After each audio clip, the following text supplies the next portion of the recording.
something has definitely changed after the election results. You know? People come sometimes while I'm in Delhi, people will,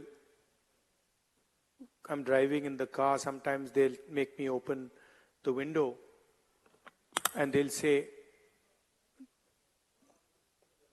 डर निकल गया, डर नहीं लगता अब डर नहीं लगता, डर गायब हो गया. So it's interesting to me that BJP ने कितना, मोदी जी ने कितना डर फैलाया. एजेंसीज का दबाव, मीडिया का दबाव, इनकम टैक्स डिपार्टमेंट, छोटे बिजनेसेस पे, मीडियम साइज बिजनेसेस पे, और एक सेकंड में सब गायब हो गया. We are confident that we will fight and win elections against the BJP. And I think you will see it in the next 2 or 3 months that we will win those elections, okay?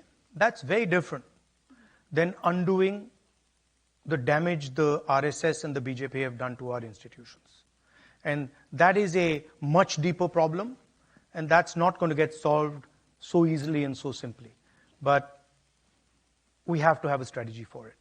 When Indian people go to a temple, or when Sikh people or people from any religion in India go to their religious places, what they're doing is merging with the deity. Right? They're doing this.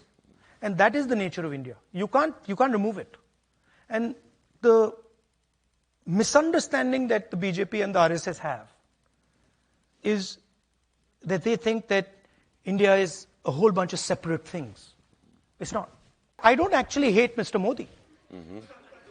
I don't.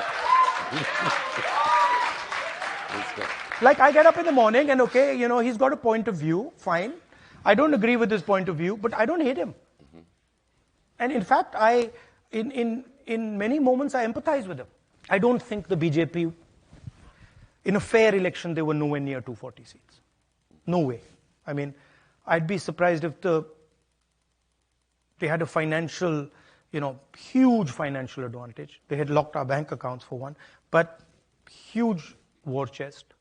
The election commission was doing what they wanted. I mean, the entire campaign was structured so Mr. Modi could, do his thing across the country. States where they were weak were designed differently than states where they were strong. So I don't view it as a free election at all. I view it as a rather controlled election. Modi didn't think he was getting anywhere near 300, 400 seats. And I think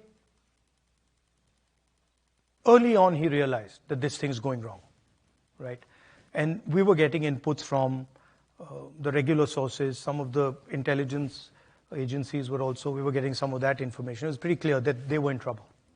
And so there was this internal thing going on in the Prime Minister that I could see. And psychologically, that how is this now happening? Because he's a person, as you know, he was in Gujarat many years, never faced political adversity, then Prime Minister of India, and suddenly this idea started to crack. And we knew when he said that, I speak directly to God, we knew that there had been that we had actually blown him apart, right? And that the psychology had gone. And so people think that, well, this was the Prime Minister sort of saying that, look, I'm special, I'm unique, and I talk to God. But that's not how we saw it. Internally, we saw it as a psychological collapse that, what's happened here? How is this thing not working? And it's not just the Prime Minister, it's deeper than that.